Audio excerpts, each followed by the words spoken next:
If he were broke, I wouldn't choose him. And not because I'm shallow, but because it's my standard. Let's be honest, if I didn't match his taste, his lifestyle, I wouldn't even be considered. So why should I ignore what matters to me? I've built a beautiful life. I've created financial abundance on my own. So yes, a man's financial stability matters to me, not because I need his money, but because I need his mindset, I need his drive, his ability to build, lead, and match what I've created for myself. And yes, I believe in love, but I also believe in alignment, and choosing wisely is part of loving wisely. Welcome back, welcome back, welcome back. It is a new day. We thank the good Lord it's a new day. Thank God it is a new day. So good to see you again. Thanks for stopping by. It's me again, WJ. We got something else interesting again.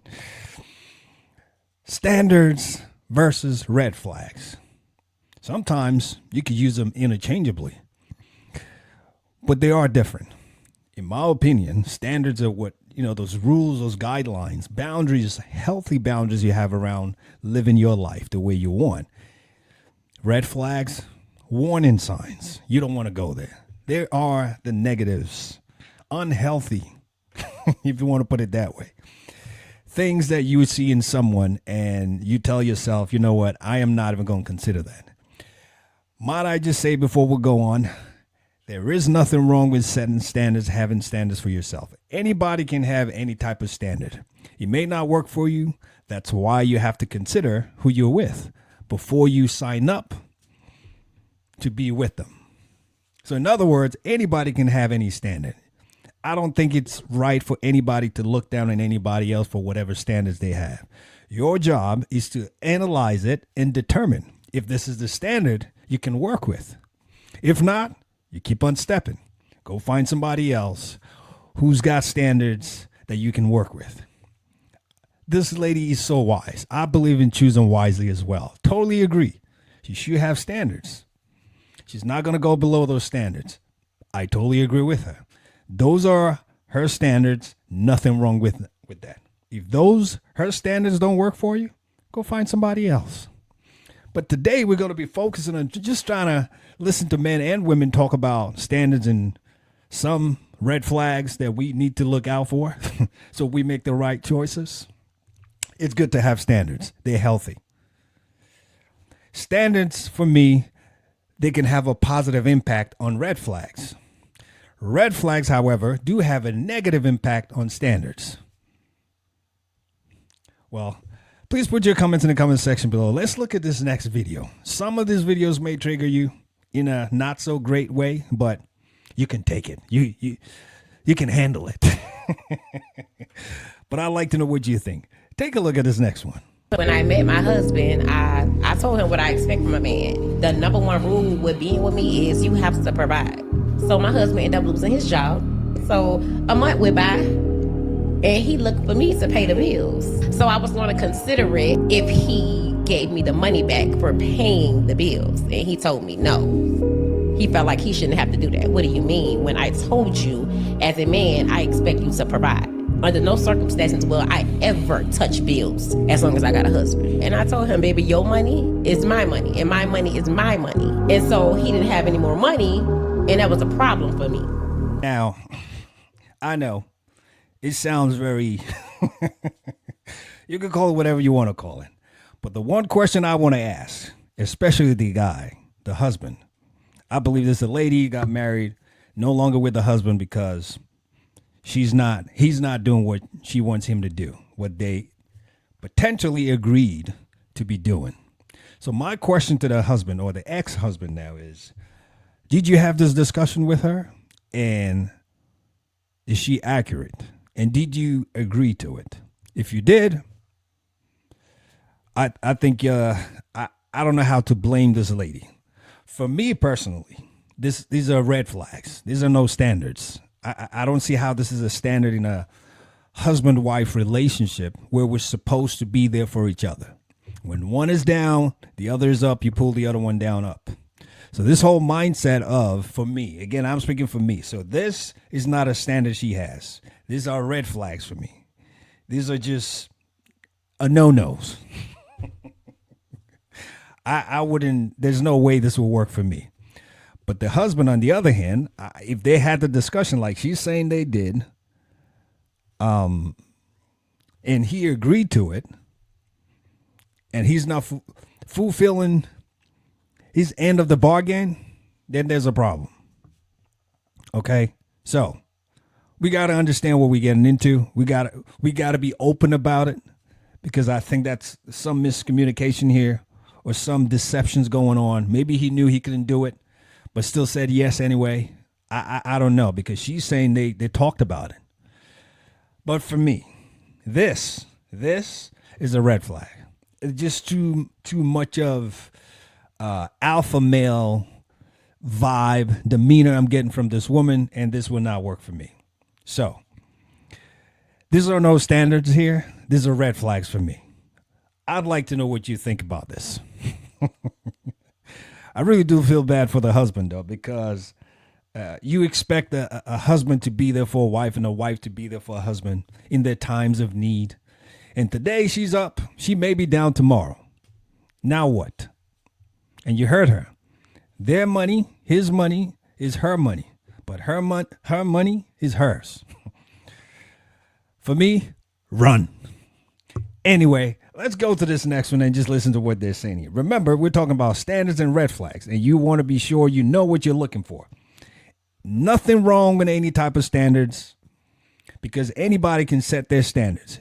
You have to know if that's what you want to accept, you can accept, and it's something you can work with before you sign up for it, before you accept to be in a relationship with someone. And this is why it's so important to have this open discussions about almost everything, so there are no surprises here. Take a look at this next one. Somehow every girl's ex-boyfriend was toxic and abusive because women are perfect. She's over there sending flirty text messages to 6 other guys, but he's insecure. She cheats, but it's because he never gave her any attention. You have 4 baby daddies, 4 kids, and none of them want anything to do with you, but somehow you're still not the problem. You guys have another boyfriend every 3 months. You don't need another boyfriend. You need God. Like, you guys need to start taking accountability sometimes. Men can't even ask for a basic human decency like respect anymore. You know, it's one thing for a man to be saying and speaking to women about what men want, and for women to be telling men what women want. It's another thing when your specific gender speaks to you. I think it hits home in a different way. And that's what I'm hearing here. This lady, I mean, what else is there to say? What else is there to say here? I think she said it all. Please put your comments in the comment section below. I'm going to just leave this right here. I want you to take a look at this last one. Here's a man that's talking and what he thinks about this whole thing about standards, and you may deduce from it if there are standards or red flags or what you think about it. Take a look and take a listen at what he's saying. Take a look. I think another reason why it's so hard for men and women, and I think women are more guilty of this than men, to be honest, is that what they're looking for, their criteria in a potential partner, there's just too many things. There's just too many things. And one of the things that I've learned both personally and professionally to make it more likely to have a satisfying romantic relationship is only ask of your partner to do a couple of things in your life. Mm-hmm. And if possible, get all the other emotional, psychological, and relational needs met in other relationships in your life, which is basically how human beings have evolved to live in small tribes or communities, in multi-generational family houses, with lots of soft relationships that they engaged with on a daily basis.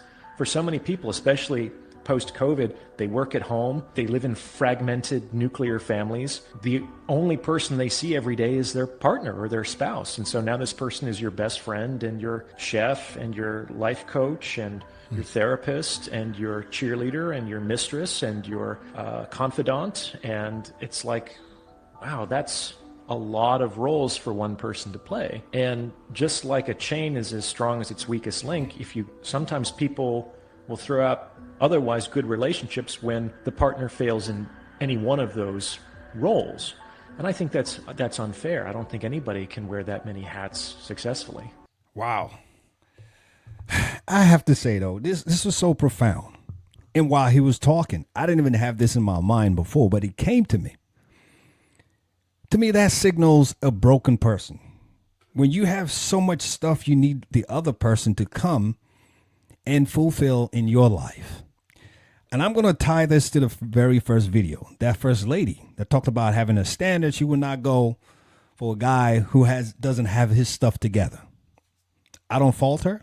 That's her standard, because to her, that's an indication of something up here in the mindset. If you have your stuff together, to her, it's all about the mindset. And she feels comfortable being led, having a leader like that.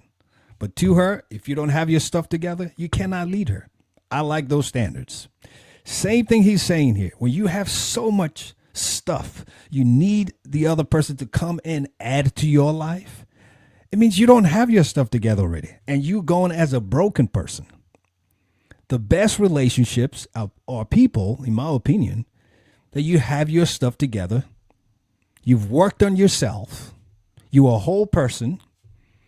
You can exist by yourself, and all you just looking for is that other side to complement you. Not even necessarily complete you, because no one can really complete us except God. Let's just put that out there. Just to complement you in a very nice way, where you're both on the same page, you're going in the same direction, you're aligned in your thought processes, certain differences, but you know how to align those differences to connect you both together. I mean, I'm listening to this guy and I'm like, he's so right. I mean, any lies told? Just too many things you expect in one person to come and do in your life. At that point, I think you need to take a back seat. You need to pause for a moment and revisit your own life and see, at this stage that I'm in, am I able to complement someone else? Instead of thinking about someone coming to complement and fill those gaps in your life, what do you have to fill somebody else's? And if you've got too many, I say if your checklist is like 4, 5, 6, 7. The other day I did a video. This girl had 64 red flags. I said she herself is a red flag. And I still stand by that. You've got to be a whole person.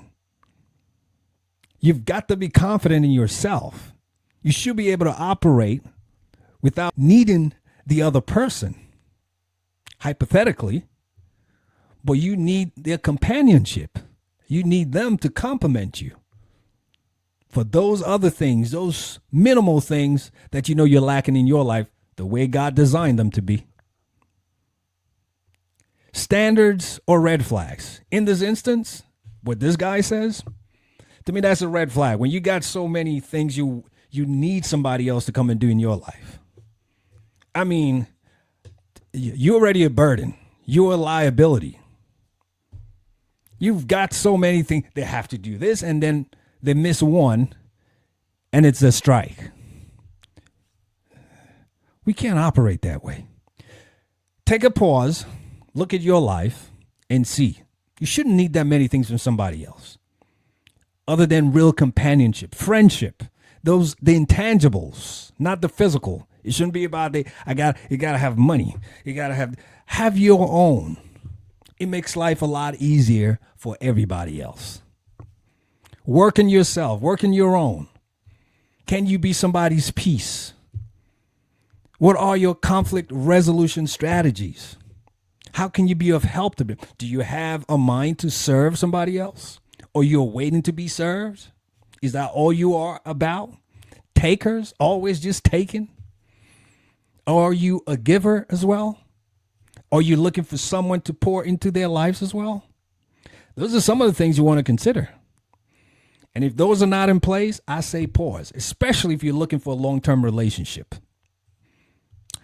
Please put your comments in the comment section below. Let us know what you think about all of these clips, standards and red flags. Which ones are they? And which ones resonate with you? Again, I say this before we go. anybody can have any standards. You cannot fault anybody for having standards. Whether you consider them too high or too low is none of your business. That's their business. What you got to do, your job is to say, hey, whatever standards they have, if it's someone I'm interested in, can I adapt to that standard? Does it work for me? If it doesn't work, there are 7 billion people in this world. You don't have to kill yourself over someone else's standards that do not work with you. You can keep walking. Find your own. Your own is still out there. Hey, please like, comment, share, and subscribe. And you know how we like to close it out. We never like to close it out without reminding ourselves that we always remember we've got one life with many seasons. So let's make the best of it. I'll be coming back again soon enough. God bless you, and I'll see you soon. You take care now. Bye for now.